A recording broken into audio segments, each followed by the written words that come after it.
Setelah kabut hitam ini muncul, wajah Dewa Takdir memucat, dan ia meraung marah. Dewa Kegelapan, kenapa? Kau telah bertindak begitu buruk, jadi Pangeran Kegelapan memintaku untuk menyelesaikan rencananya, dan aku akan melakukan yang lebih baik daripada kau. Dalam kabut hitam muncul senyum dingin. Apa ini? Dewa Samsara tercengang. Ini iblis. Dewa Jalan Surga ragu. Tidak mungkin. Iblis sudah mati. Itu tidak boleh terjadi lagi. Dewa Kebenaran segera menggelengkan kepalanya. Akulah iblis, kegelapan memanggilku, dan aku kembali. Kabut hitam tersenyum dingin. Bukankah iblis sudah mati? Bagaimana mungkin masih muncul? Dewa alam tidak berani percaya. Iblis ada di mana-mana, dan Dewa Kegelapan kita telah kembali ke dunia ini. Kabut hitam berkata. Dewa Takdir menggertakkan giginya dan berkata, Dewa Kegelapan, bagaimana kau bisa melakukan ini padaku?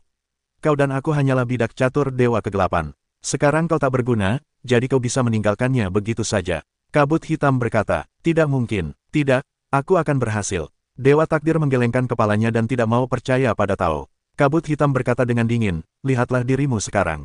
Bisakah kau masih berdiri dan bertarung lagi? Kau kalah, dan akulah pemenangnya. Iblis, kami bisa membunuhmu sekali, dan kali ini kami bisa membunuhmu lagi.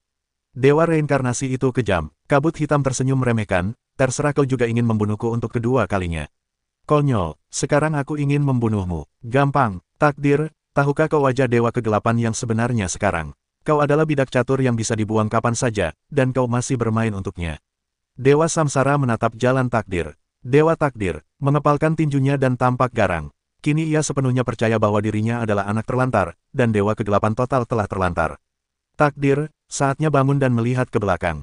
Jalan surga, bolehkah aku kembali? Sebagai Dewa Takdir, ia telah melakukan hal-hal yang bertentangan dengan takdir dan jalan surga. Dewa Takdir bergumam dengan kepala tertunduk. Tidak ada seorang pun di dunia ini yang tidak bisa berbuat salah. Perbedaan antara kita dan iblis adalah kita bisa memperbaiki kesalahan kita. Selama kau sungguh-sungguh bertobat, kita berlima masih bisa berjuang bersama. Sinto Samsara, jika kau tahu sesuatu yang salah, kau bisa memperbaikinya. Dewa Takdir menundukkan kepalanya dan berbisik, tetapi kemudian, saat Dewa Takdir mengangkat kepalanya, ada gas hitam di matanya. Shen Leng tertawa dan berkata, salah tetap salah, bahkan jika diubah, tetaplah salah. Samsara, jalan surga, alam, dan kebenaran semuanya terguncang. Suara ini bukanlah suara Tuhan Takdir. Pada saat ini, Dewa Takdir telah dikendalikan, dan suaranya terdengar seperti suara Dewa Kegelapan. Takdir, Dewa Samsara mengepalkan tinjunya dan merasa sangat sedih. Dewa Kegelapan, apakah kau benar-benar ingin membuat seluruh 6 alam kacau? Apa untungnya bagimu? Dewa Surga marah. Dewa Takdir menyeringai muram dan berkata, akulah kegelapan aslinya. Jika dunia ini penuh cahaya, bagaimana kegelapan bisa bertahan? Aku ingin dunia ini menjadi dunia yang gelap, agar aku bisa hidup di dunia ini dengan cahaya dan kekayaan. Petik 2. Jadi, jika dunia ini terang, kau hanya bisa bersembunyi di aula tertinggi. Mata Samsara menyipit. Jalan takdir ilahi, Dewa tertinggi telah menciptakan dunia cahaya, yang membuatku tidak bisa bergerak bebas. Hanya dengan menghancurkan dunia cahaya dan mengubah 6 alam menjadi dunia gelap, aku dapat benar-benar menjadi penguasa. Mereka yang mengikutiku akan makmur dan mereka yang menentangku akan mati.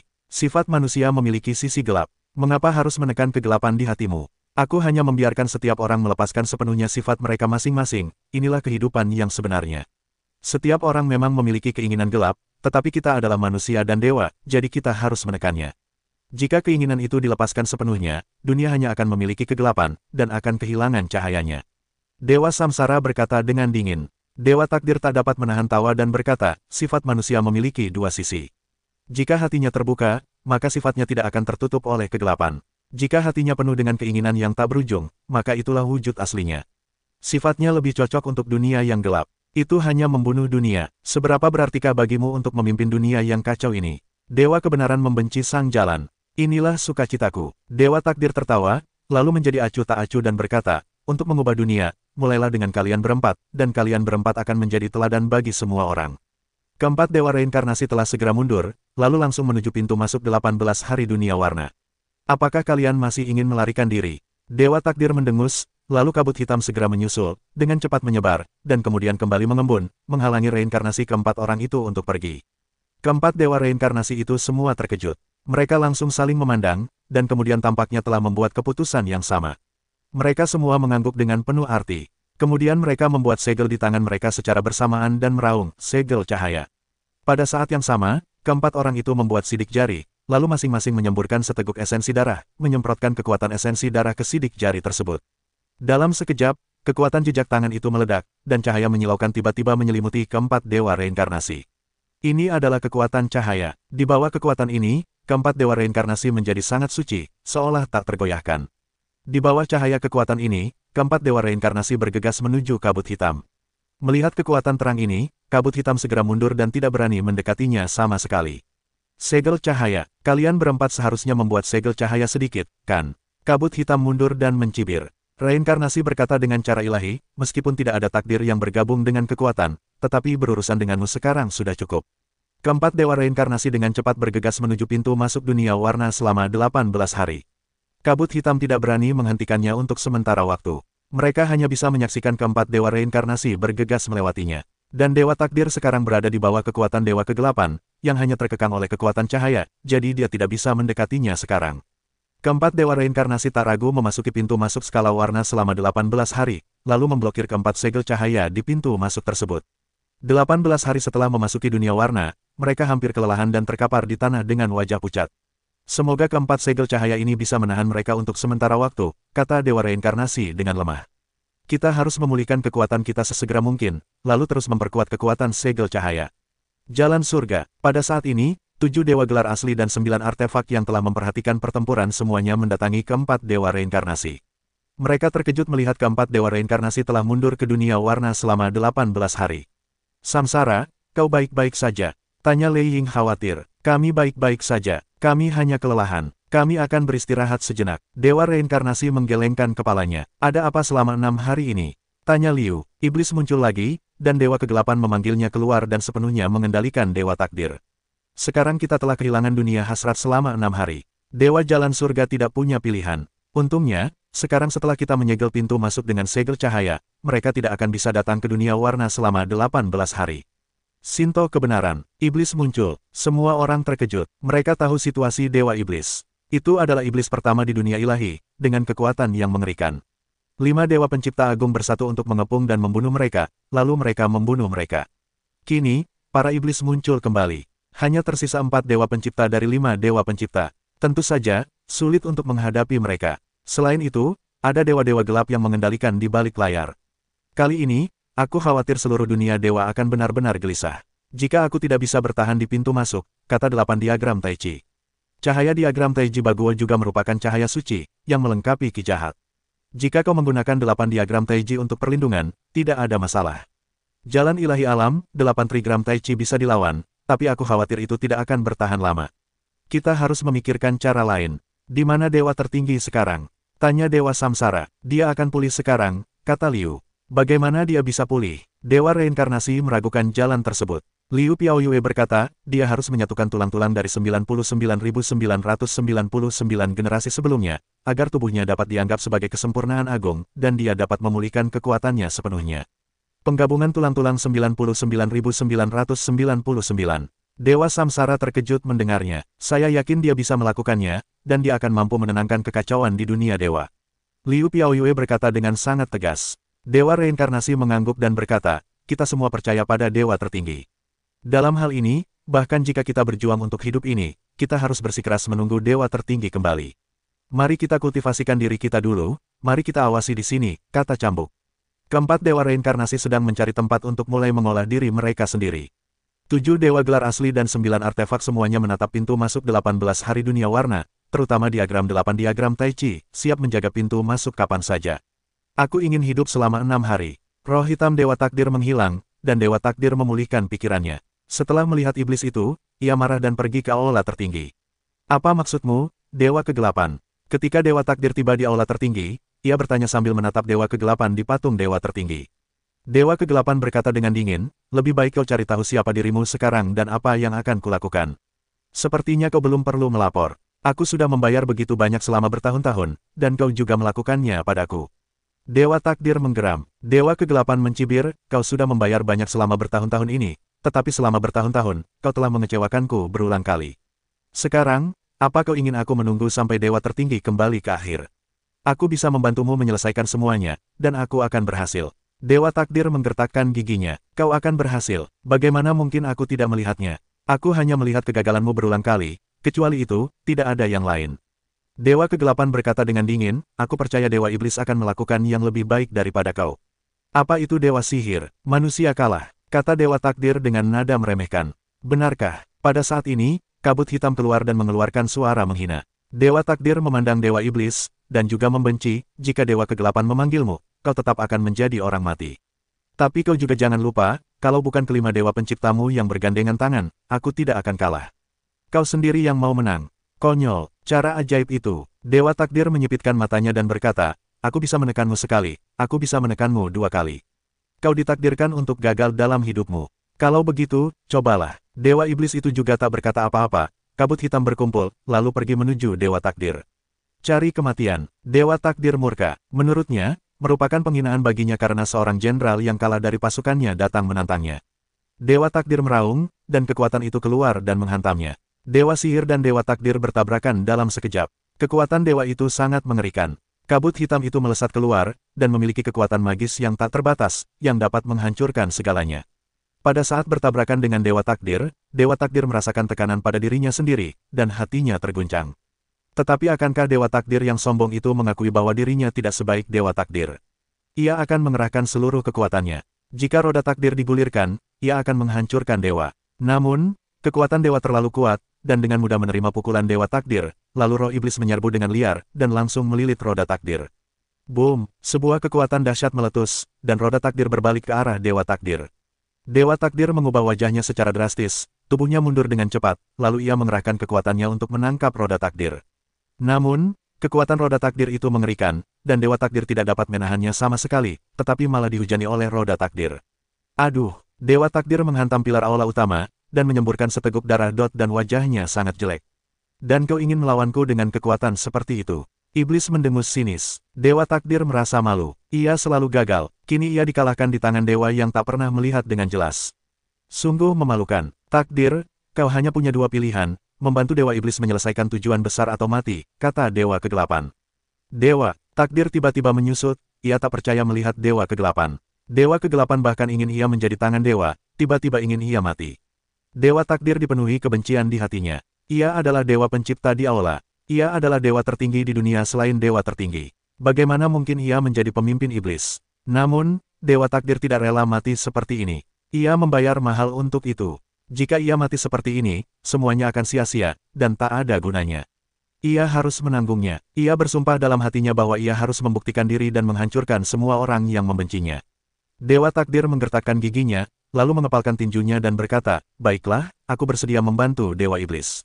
Haha, Dewa Sihir tertawa dan berkata, itu rotasi angin dan air, Dewa Takdir, yang bukan manusia biasa, juga akan menjadi bajinganku, haha. Dewa, jangan mengecewakanku, kalau tidak, keberadaanmu tidak ada nilainya. Dewa Kegelapan itu dingin. Dewa Iblis tersenyum percaya diri, Dewa Kegelapan lega, aku bukanlah sampah seperti takdir. Aku tidak akan mengecewakanmu. Dari dunia dewa, biarkan 6 kerajaan menjadi dunia kejahatan, dan buat dunia menjadi gelap. Dunia, Timur. Ye Chen masih mencari tulang-tulang masa lalunya sendiri di Timur. Ada ribuan tulang di Timur. Sekarang dia telah menemukan lebih dari 2.000 tulang. Dia bisa merasakan tubuhnya mulai menjadi semakin lengkap. Meskipun terdapat perbedaan yang sangat besar antara lebih dari 2.000 tulang dan lebih dari 90.000 tulang, Ye Chen dapat dengan jelas merasakan perubahan halus pada tubuhnya. Saat ini, Ye Chen telah tiba di bekas negara Chu. Tentu saja, negara Chu sudah tidak ada lagi. Ye Chen datang ke tempat Xiang Shaoyu dan jiwa perang dimakamkan. Makam itu masih ada di sana. Hanya saja makam itu penuh dengan rumput liar, dan sudah lama tidak ada yang datang untuk merawatnya. Ketika mereka berada di dunia bawah, Xiang Shaoyu dan jiwa perang ingin melanjutkan perjalanan melalui jalan lain. Ketika mereka berlatih hingga batas maksimal, mereka dapat dihidupkan kembali. Setelah bertahun-tahun, Ye Chen tidak tahu apakah ia telah berhasil. Ketika Ye Chen memikirkan hal ini, ia berencana untuk menunggu sampai semua tulang dari dunia manusia ditemukan, lalu pergi ke dunia bawah untuk melihatnya. Dengan ingatannya sendiri, Ye Chen terus mencari tulang-tulangnya. Ia tiba di makam kekaisaran negara Chu. Saat itu, makam kekaisaran masih belum tersentuh. Sebagian besar tersembunyi dan tidak dapat ditemukan oleh orang biasa. Aku tidak menyangka akan menjadi Raja Chu seumur hidup. Ye Chen merasa sedikit iba. Setelah ia memasuki makam kekaisaran, makam itu sangat besar, dan terdapat banyak organ di dalamnya. Jika orang dengan kekuatan lebih rendah memasuki makam, mereka pasti akan mati. Ye Chen berjalan sepanjang jalan, dan mekanisme apapun di dalamnya tidak dapat melukainya. Ye Chen tiba di makam utama. Ada banyak benda pemakaman di dalam makam. Jika benda-benda ini dulunya ada, itu akan menjadi kekayaan besar bagi para biksu yang minum sedikit atau banyak.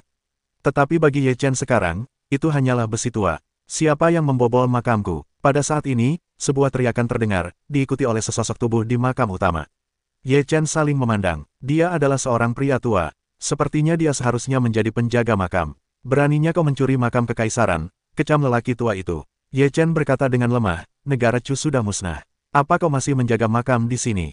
Negara Chu sudah musnah. Lelaki tua itu jelas tidak tahu apa-apa tentang dunia luar. Ye Chen berkata, negara Chu sudah musnah. Sebaiknya kau tinggalkan makam ini dan cari cara untuk hidup.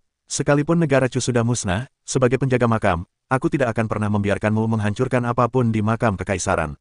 Lelaki tua itu menatap Ye Chen. Ye Chen berkata, masih setia, tapi kau tidak bisa menghentikanku. Setelah selesai berbicara, Ye Chen melanjutkan langkahnya menuju peti mati di makam utama. Lelaki tua itu hendak bergerak, tetapi ia mendapati tubuhnya tidak bisa bergerak sama sekali.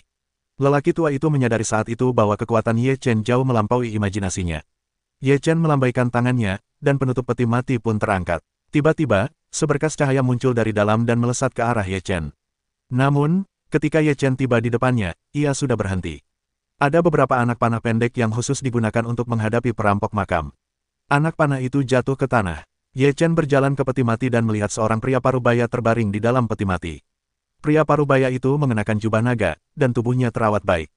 Ye Chen segera melompat ke dalam peti mati, tubuhnya dan tubuh di dalam peti mati menyatu. Ketika lelaki tua itu melihat pemandangan ini, matanya melebar, ia benar-benar tercengang. Setelah beberapa saat, keduanya menyatu menjadi satu, dan lelaki tua itu menelan ludah, seolah-olah melihat monster itu. Ye Chen melompat keluar dari peti mati, lalu menatap lelaki tua itu dan berkata, kau tidak perlu terus menjaga makam. Pergilah ke dunia luar dan lihatlah. Semuanya berbeda, ucap Ye Chen, jasadnya lenyap dalam sekejap. Tekanan di sekujur tubuh lelaki tua itu juga lenyap.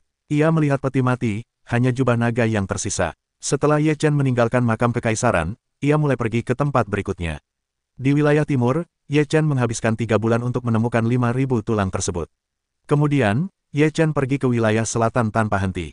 Karena ada lebih banyak kerangka di wilayah selatan, ia perlu mempercepat perjalanannya sekarang. Jika tidak, jika penundaan terlalu lama, akan ada masalah besar di dunia dewa. Ye Chen tiba di wilayah selatan, yang memiliki kenangan khusus untuknya. Wilayah selatan adalah tempat paling kuat di dunia manusia. Ye Chen telah tumbuh di sini untuk melawan banyak musuh. Selain itu, Tuo Bani Huang juga mati untuknya di kota peri selatan. Dahulu kala, terdapat 5 tempat suci dan 4 keluarga di wilayah selatan, yang merupakan kekuatan terkuat di seluruh dunia. Kini, semuanya telah berubah. Keluarga Yu telah musnah di telan roda sejarah, dan tanah suci Yu telah merosot dan digantikan oleh kekuatan lain. Ye Chen pertama kali datang ke tanah suci Yaoqi. Ye Chen selalu sangat menyukai tanah suci Yaoqi. Ye Chen langsung melangkahkan kaki ke tanah suci Yaoqi, dan Bunda Maria dari tanah suci Yaoqi telah berubah. Setelah melihat Ye Chen, Bunda Maria Yaoqi terkejut dan berkata, apakah kau Ye Chen? Kau kenal aku? Ye Chen sedikit terkejut. Kita berada di era yang sama, dan aku bukanlah yang terbaik saat itu, jadi mungkin aku tidak akan diperhatikan olehmu. Bunda Maria Yaoqi berkata, kau sudah naik ke negeri dongeng. Ye Chen tersenyum tipis, berkata, aku datang ke dunia ini untuk memiliki sesuatu. Aku melewati tanah suci Yaoqi, jadi aku datang untuk menemui beberapa teman lama, tetapi mereka sepertinya telah tiada. Dewi Yaoqi berkata sambil tersenyum, kedatangan era agung telah membuat banyak orang terbang ke negeri dongeng. Aku tidak punya kesempatan untuk terbang, jadi wajar saja aku masih tinggal di dunia ini. Ye Chen tersenyum dan berkata, mengapa begitu rendah hati? Sungguh suatu prestasi bahwa kau bisa menonjol di antara banyak murid. Perawan Yaoqi tersenyum pahit dan berkata, bagi kami para biksu, tujuan berkultivasi dengan giat bukanlah untuk terbang ke negeri dongeng. Berkultivasi bukan hanya untuk tujuan terbang ke negeri dongeng. Ada begitu banyak biksu di dunia ini. Jika semua orang bisa terbang ke negeri dongeng, apa yang bisa dicita-citakan negeri dongeng? Ye Chen berkata dengan lirih, itu karena terbang ke negeri dongeng adalah hal yang bisa diraih tetapi tidak dicari. Oleh karena itu, negeri dongeng telah menjadi impian semua biksu. Bahkan, setelah terbang ke negeri dongeng, kau akan merasa bahwa tidak ada perbedaan antara negeri dongeng dan dunia manusia. Itu hanya perubahan hidup. Lagi pula, persaingan di negeri dongeng sangat ketat. Jika kau memasuki negeri dongeng untuk pertama kalinya, itu seperti dunia pemurnian gas di dunia manusia. Statusnya sangat rendah. Lebih baik menjadi orang kuat di dunia yang bangga pada dunia. Perawan Yaoqi berkata sambil tersenyum, kamu pernah berada di negeri dongeng, jadi kamu tahu rasanya negeri dongeng. Mereka yang belum memasuki negeri dongeng secara alami merindukan segala sesuatu di negeri dongeng. Ini adalah dua perasaan dan perspektif berpikir yang berbeda. Ye Chen menghela napas, lagi pula, hanya mereka yang pernah merasakan buah pahit yang tahu betapa pahitnya. Orang yang belum pernah merasakan buah pahit membayangkan mencobanya. Baru setelah mereka mencobanya, mereka tahu bahwa rasanya sungguh tidak enak. Perawan Yaoci berkata sambil tersenyum, meskipun kami biksu, kami tidak berbeda dengan orang biasa. Kita terus-menerus mengejar keinginan kita sendiri. Ye Chen mengangguk, ini adalah kodrat manusia, siapapun yang melakukannya, tak bisa lepas dari kelemahan kodrat manusia. Ye Chen bertanya dengan rasa ingin tahu, di zaman kita sekarang, siapa yang telah meninggalkan dunia? Dewi Yaoci berpikir sejenak dan berkata, dan sahabatmu, Wen Renyu, telah tetap tinggal di dunia. Ye Chen tak kuasa menahan diri untuk tidak terkejut dan berkata, Wen Renyu telah meninggalkan dunia. Dewi Yaoci mengangguk dan berkata, ketika terjadi kecelakaan, dia bisa saja naik ke dunia peri, tetapi dia diserang ketika naik ke dunia peri. Dia terluka parah dan akhirnya selamat, sungguh sebuah keajaiban. Hati Ye Chen bergetar dan matanya menyipit. Ye Chen berpamitan kepada Dewi Yaoci, lalu langsung pergi menemui keluarga Wen Ren. Keluarga Wen Ren saat ini masih merupakan keluarga besar di dunia manusia, karena beberapa keluarga mereka telah mencapai alam abadi, dan seluruh keluarga telah dilindungi oleh para dewa. Di zaman dahulu kala, kudengar burung-burung terbang ke alam abadi. Namun, ketika Wen Renyu melambung, terjadilah sebuah kecelakaan. Hingga kini, ia masih berada di dunia. Ye Chen datang ke keluarga Wen Ren, dan mereka terkejut. Awalnya, orang-orang di era yang sama tahu bahwa Ye Chen telah naik ke dunia peri. Tanpa diduga, ia melihat Ye Chen di dunia lagi. Bisakah aku mendengar bulu manusia? Ye Chen tidak mengatakan apa-apa, dan bertanya langsung. Ye Chen diterima oleh Wen Renwu, kepala keluarga Wen Ren, dan ayah Wen Renyu. Saat ini, Wen Renwu sudah menjadi tetua keluarga Wen, dan pemimpin baru keluarga Wen Ren hanya bisa dianggap sebagai keturunan Ye Chen. Petik 2. Ketika Wen Renwu mendengar bahwa Ye Chen datang langsung ke Wen Renyu, ia tahu bahwa Ye Chen sudah tahu tentang Wen Renyu. Ia berkata, Yuer, sayang sekali dia bisa terbang, tetapi dia terjebak dalam kecelakaan seperti itu. Di mana dia sekarang? Tanya Ye Chen. Karena dia gagal naik, dia dikurung. Wu menggelengkan kepalanya dan berkata, pukulan itu terlalu besar baginya. Dia tidak akan pernah terbang ke negeri dongeng lagi. Ye Chen datang ke halaman tertutup Wen Renyu, seluruh halaman terkunci, berkarat. Meskipun dia gagal dalam pendakian, kekuatannya sudah berada di puncak lantai 9 Mahayana. Tak seorang pun dari kita boleh mendekati halaman ini, kata Wen Renwu. Ye Chen berjalan menuju halaman. Ada lapisan pembatas di sekeliling halaman. Jika kekuatannya lebih rendah dari Wen Renyu, mustahil untuk memasuki halaman. Ye Chen dengan mudah memasuki pembatas, dan dengan lambaian tangannya, ia mematahkan kunci berkarat itu. Saat ia membuka halaman, yang dilihat Ye Chen adalah halaman yang sunyi, sangat dingin dan suram. Halaman itu telah ditumbuhi banyak rumput liar, sepertinya sudah lama tak ada yang tinggal di sana. Saat Ye Chen memasuki halaman, sebuah kekuatan mengerikan menyerbu ke arahnya. Ye Chen terlihat sangat tenang dan mematahkan serangan kekuatan itu dengan lambaian tangannya. Wen Renyu, aku Ye Chen. Ye Chen membuka mulutnya. Setelah suara Ye Chen jatuh, sebuah pintu di halaman tiba-tiba terbuka, dan kemudian sesosok muncul di hadapan Ye Chen. Ye Chen, benar-benar kau. Sosok ini tampak sedikit berubah, jorok, jenggotnya sangat panjang, seluruh tubuhnya tampak sangat kotor. Ye Chen menatap pria yang hampir tidak bisa melihat wajahnya dengan jelas dan berkata, kau telah menjadi begitu dekaden. Mata Wen Renyu berbinar dan berkata, aku telah menjadi manusia yang sia-sia. Kau tidak bisa terbang ke negeri dongeng, tetapi kau meninggalkan dirimu sendiri. Ye Chen mengerutkan kening. Wen Renyu berkata, kau tahu keinginan terbesar seorang biksu adalah terbang ke negeri dongeng. Tapi sekarang, mimpi ini telah hancur total. Apa yang bisa kulakukan? Ye Chen meraih pakaian Wen Renyu dan berkata, ini bukan Wen Renyu yang kukenal. Wen Renyu yang kau kenal sudah mati. Kudengar suara bulu itu. Ye Chen langsung melempar Wen Renyu keluar dan menghancurkan bebatuan di halaman. Wen Renyu bangkit dari tanah dan berkata, aku hanya tinggal sedikit lagi untuk memasuki negeri dongeng, tapi aku tidak bisa terbang ke negeri dongeng lagi. Siapa pelakunya? Tanya Ye Chen dengan suara rendah. Apakah penting siapa pelakunya? Aku tidak bisa terbang lagi. Kudengar bulu itu menggelengkan kepalanya. Ye Chen berkata, kau tidak bisa terbang ke negeri dongeng. Kau seharusnya menjalani kehidupan yang indah di dunia manusia. Apa kau bertanggung jawab atas dirimu sendiri karena kau begitu merugikan diri sendiri? Pergilah, aku hanya ingin hidup seperti ini sekarang. Wen Renyu selesai dan berbalik ke kamarnya. Ye Chen menatap kepergian Wen Renyu, sedikit mengernyit, lalu pergi keluar halaman menemui Wen Renwu dan bertanya, ada apa? Bagaimana mungkin dia dijebak ketika dia naik? Wen Renwu menggelengkan kepalanya dan berkata tanpa daya di wajahnya, di era besar, ada banyak bintang baru berbakat yang bermunculan seperti rebung setelah hujan musim semi. Dalam waktu singkat, mereka membuat kemajuan pesat. Saat itu, Yuer, yang sudah menjadi manusia super kuat di dunia manusia, tentu saja tidak memperhatikan bintang-bintang yang sedang naik daun itu. Bintang-bintang yang sedang naik daun itu juga sangat gila, satu demi satu ingin menantang Yuer. Petik 2. Pada akhirnya, mereka semua dikalahkan oleh Yuer. Dan ini juga membuat banyak orang membenci Yuer, ketika Yuer melambung, seseorang akan menyerang. Tapi kami tidak menangkap orang itu saat itu, kami hanya mengunci beberapa target. Lalu apa yang terjadi? Setelah mendengar ini, alis Ye Chen berkerut. Kekuatan orang-orang itu sangat kuat, ditambah dengan cedera serius Yuer, kami tidak mengejar mereka. Setelah Yuer pulih, wataknya berubah drastis, dan kami telah dibungkam. Ini adalah akhir dari masalah ini. Mendengar kata-kata tak berdaya dari bulu manusia. Kesenjangan kekuatan terlalu besar. Meskipun keluarga Wenren masih sangat kuat di dunia, masih banyak kekuatan besar di dunia. Siapakah orang-orang itu? Tanya Ye Chen. Wenren Wu berkata, 4 keluarga besar, keluarga Guihai, keluarga Luo, keluarga sejarawan, dan keluarga kuno, adalah keluarga yang paling dicurigai. Keempat keluarga ini juga merupakan keluarga yang bangkit di era besar di wilayah selatan, dan sekarang mereka sebanding dengan keluarga Wenren kita di wilayah selatan. Bintang-bintang yang sedang naik daun dari keempat keluarga ini semuanya memiliki dendam terhadap Wenren Yu.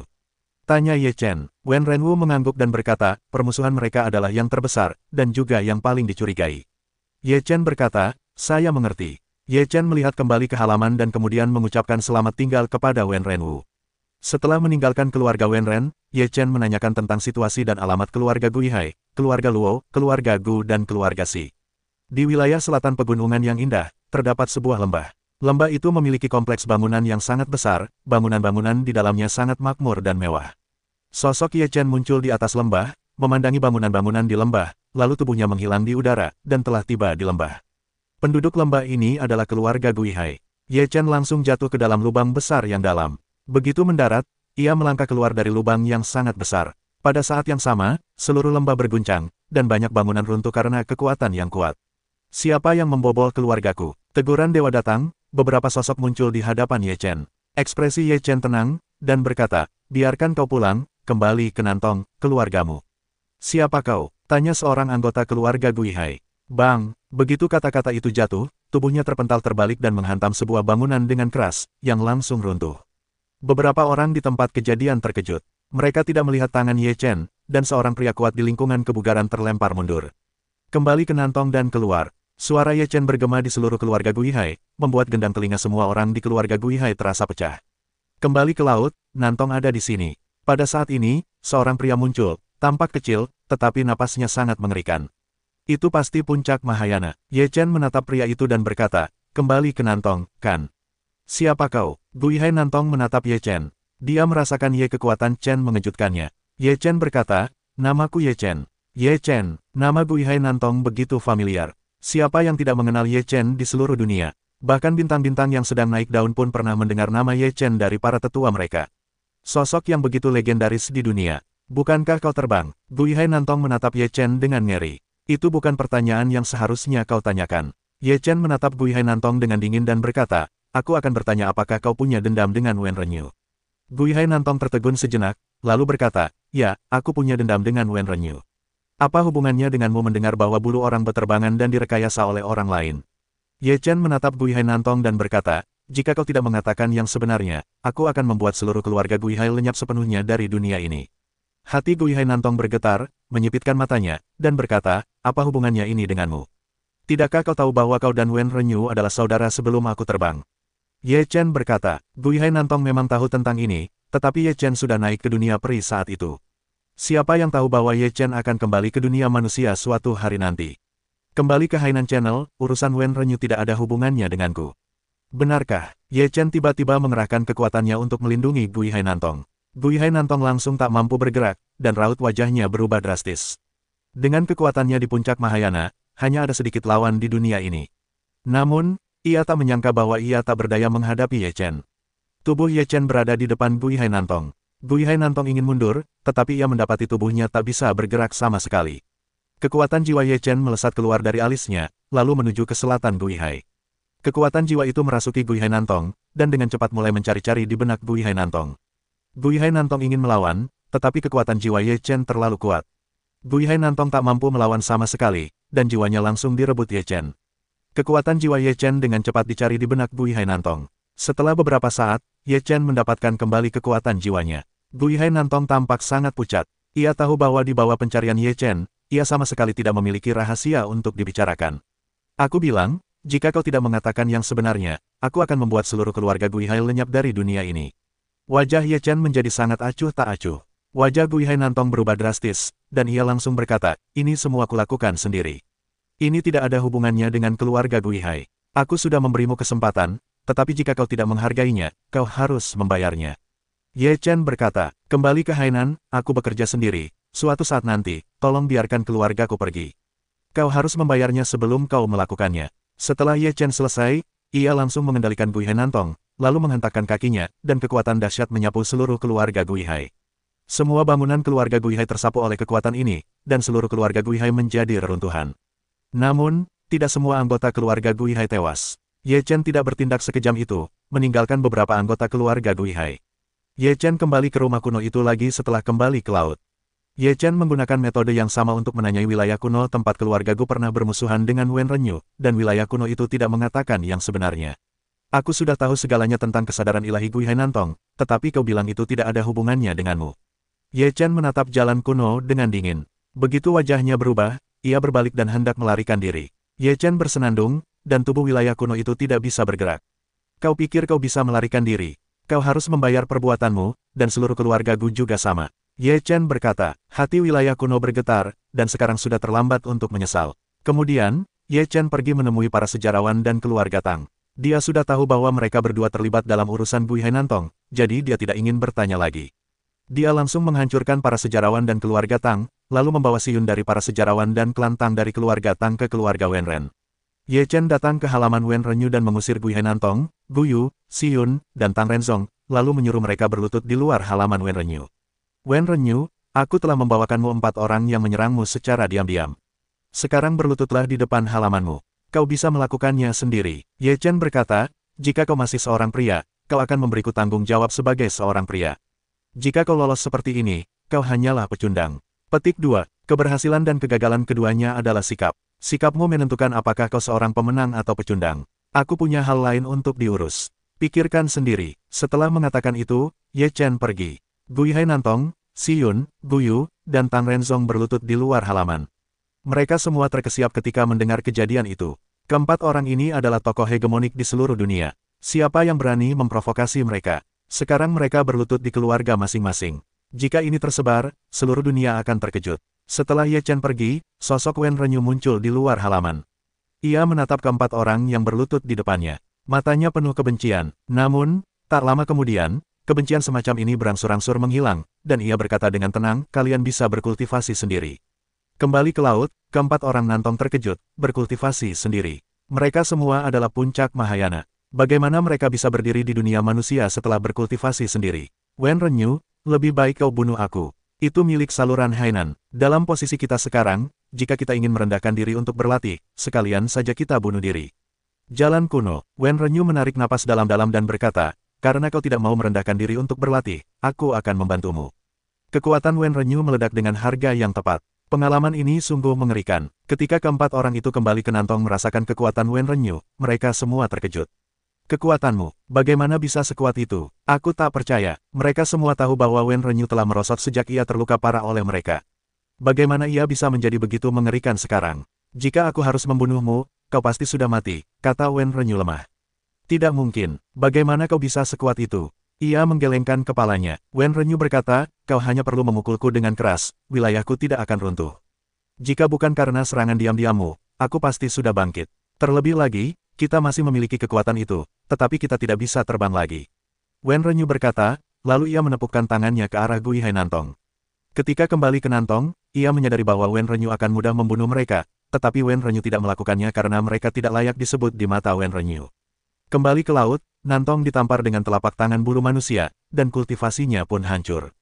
Ia tidak akan pernah bisa memulihkan kekuatannya. Hal yang sama berlaku untuk Gu Yu, Siun, dan Tang Renzong, yang merupakan harga atas pilihan mereka yang salah. Kekuatan keempatnya akan menjadi, adalah wajah yang tak bisa dicintai. Setelah Ye Chen meninggalkan keluarga Wen Ren, ia datang ke Gunung Chifeng, di mana ada seseorang yang ia rindukan, tetapi ia tidak tahu apakah orang itu masih ada di sana. Gunung Chifeng seperti di masa lalu, tidak ada perubahan. Ye Chen mendarat di Gunung Chifeng.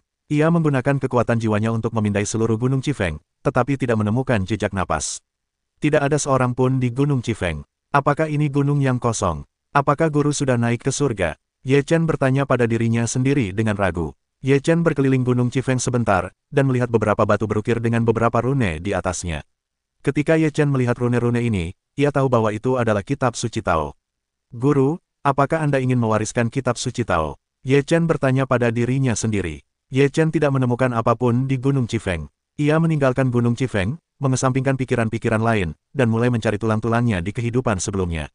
Dalam ingatan Ye Chen, ada banyak kerangka di wilayah selatan, dan banyak dari mereka relatif kuat sebelum mereka hidup, dan beberapa dari mereka terbunuh dalam pertempuran dan tulang mereka semua patah. Jika tidak ada tulang yang tersisa di kehidupan sebelumnya, kita tidak akan bisa menyelesaikan penyatuan 99.999 tulang. Ye Chen mulai khawatir dalam hatinya.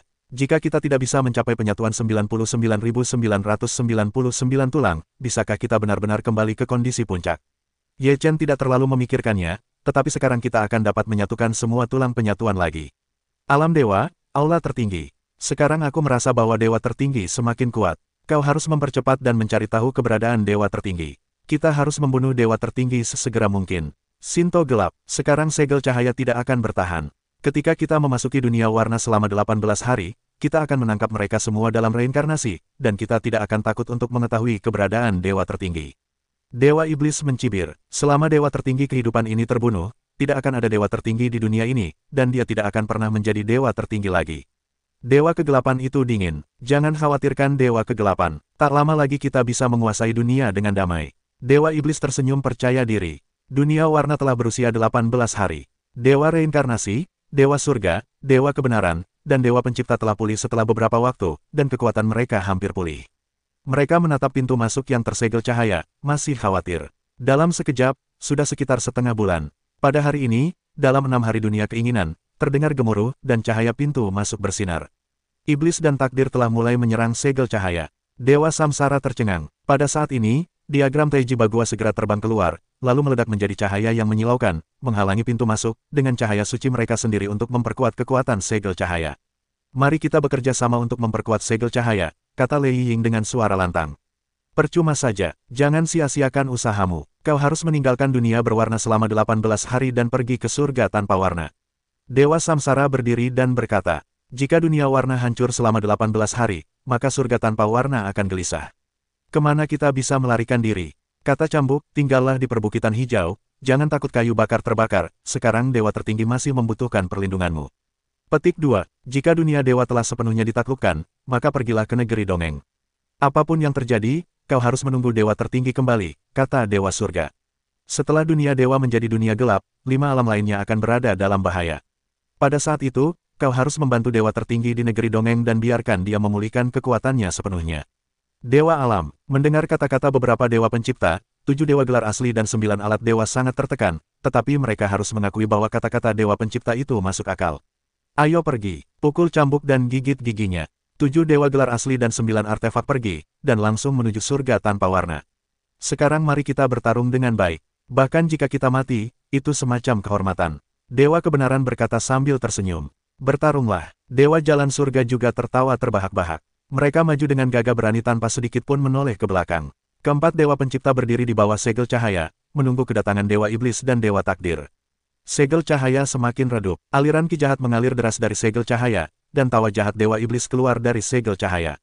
Reinkarnasi, kali ini aku melihat seberapa kuat kau melawan kami. Sosok iblis perlahan muncul di hadapan dewa reinkarnasi sambil tertawa. Dewa Samsara tidak memiliki rasa takut atau kecelakaan. Iblis, jangan berpuas diri. Ketika dewa tertinggi kembali, itu akan menjadi akhirmu. Sinto Samsara, dewa tertinggi tidak akan pernah kembali, kita akan membiarkannya binasa. Iblis tertawa, takdir, ini untukmu. Jangan mengecewakanku. Dewa takdir muncul dari dunia keinginan selama 6 hari. Dewa reinkarnasi sedikit terkejut. Apakah dewa takdir menyerah di tangan dewa iblis? Takdir, bagaimana caranya kau menyerah pada iblis? Dewa alam marah. Apa itu penting? Yang penting kau akan tamat sepenuhnya hari ini. Dewa takdir memancarkan aura hitam, yang mengandung kekuatan dewa kegelapan dan sedikit sihir. Sekarang, takdir telah sepenuhnya membuka hatinya dan membebaskan dirinya, jadi dia telah mendapatkan kekuatan besar sekarang. Jika kau membuka hatimu, kau akan mendapatkan kekuatan besar, katanya sambil tersenyum. Kita, dewa pencipta, harus selalu memiliki hati yang adil, berada bersama iblis adalah penghinaan bagi kita. Dewa Samsara berkata dengan dingin, takdir, tunjukkan pada mereka betapa dahsyatnya kekuatanmu. Cara iblis. Dewa takdir tak ragu membunuh keempat dewa reinkarnasi, dan keempat dewa reinkarnasi itu berusaha sekuat tenaga untuk melawan Dewa Takdir. Iblis tak ikut serta dalam pertempuran, bahkan tak melihatnya, karena tak ada ketegangan dalam pandangannya. Ki jahatnya mulai dilepaskan dalam 18 hari di dunia warna. Ki jahat ini dapat memengaruhi semua orang. Namun, 18 hari di dunia warna telah kosong. Dewa Iblis pergi menuju surga tak berwarna. Keempat dewa reinkarnasi terkejut dan ingin menghentikan para dewa iblis. Namun, Dewa Takdir hampir kehilangan akal sehatnya, dan hanya tahu untuk menyerang secara membabi buta dan menghentikan mereka berempat. Keempat dewa reinkarnasi cemas, hanya bisa melihat dewa iblis memasuki surga tak berwarna. Takdir, dasar brengsek, apa kau ingin semua orang jadi gila denganmu? Dewa reinkarnasi mengumpat dengan geram. Takdir menyeringai muram, tetapi tak berbicara. Persimpangan ki jahat dan gas hitam yang terus-menerus membuat kekuatannya semakin mengerikan. Langit tak berwarna. Setelah Dewa Iblis memasuki surga tak berwarna, ki jahat yang kuat langsung menyebar, menutupi langit dan menghalangi matahari. Langit di langit tak berwarna menjadi hitam, dan semua orang diselimuti kegelapan. Tidak, Iblis telah memasuki langit tak berwarna. Kita harus meninggalkan langit tak berwarna sesegera mungkin, cambuk itu segera berkata. 7 dewa gelar asli dan 9 artefak segera dievakuasi dari surga tak berwarna. Terdapat cahaya suci di dalam 8 diagram palsu, yang dapat menahan erosi ki jahat. Setelah roh iblis menyelimuti seluruh surga tak berwarna, semua orang di 36 pulau di seluruh surga tak berwarna terkejut, dan menatap ki jahat, benar-benar bingung. Ini ki jahat, bagaimana itu bisa terjadi? Banyak orang tidak kembali. Kalian semua bukalah hati kalian dan lepaskan keinginan kalian. Tidak terlalu sulit untuk menahan diri. Lepaskan diri kalian sepenuhnya. Kalian harus hidup untuk diri sendiri. Suara iblis datang dari roh jahat. Pada saat ini, sebuah tekad kuat terpancar dari ki jahat, dan jejaknya berkelana di surga yang tak berwarna. Di bawah pengaruh tekad yang begitu kuat, beberapa orang yang awalnya memiliki hasrat kuat langsung jatuh cinta, dan mata mereka menunjukkan warna yang liar. Orang-orang dengan tekad yang lemah segera menunjukkan sifat mereka sendiri, dan kemudian melakukan apapun yang mereka inginkan. Mereka yang bertekad untuk melihat orang-orang di sekitar mereka mulai menjadi gila, dan hati mereka tiba-tiba menjadi takut. Seluruh dunia berubah. Apakah ini kiamat? Banyak orang di surga yang tak berwarna telah dipengaruhi oleh iblis dan jatuh ke jalan jahat. Hanya dalam satu hari, langit yang tak berwarna telah sepenuhnya memasuki dunia gelap, di mana-mana ada pembunuhan, di mana-mana ada kekacauan. Nikmatilah kebahagiaanmu sekarang. Dewa Iblis melihat bahwa ia berhasil mengubah langit yang tak berwarna menjadi kerajaan iblis dan tertawa. Dalam 18 hari dunia berwarna, pertempuran antara Dewa Takdir dan Dewa Reinkarnasi akan segera berakhir. Kali ini, kekuatan Dewa Takdir melampaui imajinasi, dan keempat orang reinkarnasi bukanlah saingan Dewa Takdir. Bang, bang, Dewa Samsara, keempat orang itu dihempaskan oleh Dewa Takdir. Mereka semua menyemburkan darah dalam mulut besar, dan napas mereka menjadi semakin tidak teratur. Dewa Takdir mengeluarkan roh sihir dan berubah menjadi telapak tangan besar, dan langsung menangkap Dewa Reinkarnasi. Dewa Reinkarnasi berjuang di tangan besar itu, tetapi tidak bisa menyingkirkannya. Di mana Dewa tertinggi? Tanya Takdir dingin. Kau tidak ingin tahu. Dewa Samsara mencibir. Dewa Takdir bersenandung, dan tangan besar roh jahat itu langsung mengerahkan kekuatan. Kekuatan dahsyat menghantam tubuh Dewa Reinkarnasi. Dewa Reinkarnasi memuntahkan seteguk darah, dan wajahnya memucat. Roh jahat itu mulai menggerogoti tubuh Dewa Reinkarnasi. Dewa Reinkarnasi berusaha sekuat tenaga untuk menghentikannya, tetapi kekuatannya saat ini tidak mampu menahan kekuatan tersebut. Reinkarnasi, teriak Dewa Surga. Kemudian, Dewa Jalan Surga bergegas menghampiri Dewa Reinkarnasi dan ingin menyelamatkannya. Mencari kematian, Dewa Takdir mendengus dingin dan membentuk tangan besar, lalu tangan besar ini menghantam Dewa Surga. Dewa Jalan Surga ingin melawan, tetapi kekuatannya langsung dihancurkan oleh tangan besar ki jahat, yang mencengkeram tubuh dewa dan mulai menggerogotinya.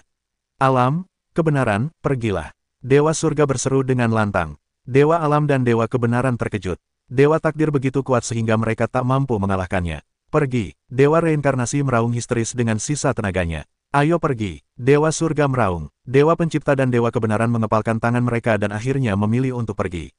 Mereka tidak bisa melakukan pengorbanan yang tidak perlu. Dewa alam dan dewa kebenaran bergegas ke surga yang tak berwarna, dan dewa jalan surga dan dewa reinkarnasi pada saat ini mulai muncul di mata ki jahat hitam. Roh jahat sudah mulai mengikis mereka. Dewa takdir memandang dewa reinkarnasi dan dewa jalan surga, lalu dia tersenyum dan berkata, katakan padaku, di manakah Tuhan yang Maha Esa? Meskipun dewa reinkarnasi dan dewa langit dirasuki iblis, masih ada keyakinan yang mendasarinya di dalam hati mereka. Dewa takdir melihat bahwa dewa reinkarnasi dan dewa langit tidak menjawabnya. Ia murka, dan roh jahat itu bergulung-gulung. Ia bergegas menuju dewa reinkarnasi dan dewa langit, dan ingin menghancurkan hati mereka sepenuhnya. Dewa reinkarnasi dan dewa langit sepenuhnya diselimuti oleh ki jahat, yang bagaikan tubuh, terus-menerus menghantam dan menggerogoti segala sesuatu di dalam tubuh mereka. Katakan padaku, di mana dewa tertinggi? Tanya takdir lagi. Dunia, kata dewa langit dengan susah payah. Setelah mendengar ini, dewa takdir sedikit terkejut dan berkata, di dunia. Bagaimana mungkin dewa tertinggi masih ada di dunia? Dewa reinkarnasi dan dewa jalan surga sepenuhnya dirasuki. Apa yang mereka katakan saat ini tidak akan pernah salah. Langit tak berwarna. Ketika dewa alam dan dewa kebenaran tiba di surga tanpa warna, mereka melihat bahwa surga tanpa warna telah diselimuti oleh roh jahat, dan semua orang dirasuki oleh iblis dan dibunuh di mana-mana. Semua orang tidak lagi menekan keinginan mereka sendiri. Mereka membunuh jika mereka mau, dan melakukan apa yang mereka inginkan. Mereka semua berada dalam kekacauan, seperti kiamat. Dewa pencipta dan dewa kebenaran tidak lagi berlama-lama di surga tanpa warna, tetapi mereka dihalangi oleh aliran ki jahat saat ini. Sepertinya takdir masih mengecewakanku, bahkan membiarkan dua orang keluar, kata iblis dengan dingin.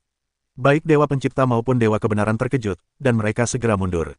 Tetapi pada saat ini, dua roh jahat muncul dan segera membungkus mereka. Lihatlah, betapa indahnya dunia ini. Semua orang melakukan apa yang ingin mereka lakukan. Dunia ini adalah dunia nyata. Iblis membuka tangannya seolah mengundang orang-orang untuk menghargai mahakaryanya. Mereka benar-benar dapat melakukan apa yang mereka inginkan, tetapi mereka juga benar-benar kehilangan diri mereka sendiri. Tidakkah menurutmu itu menyedihkan? Shinto kebenaran.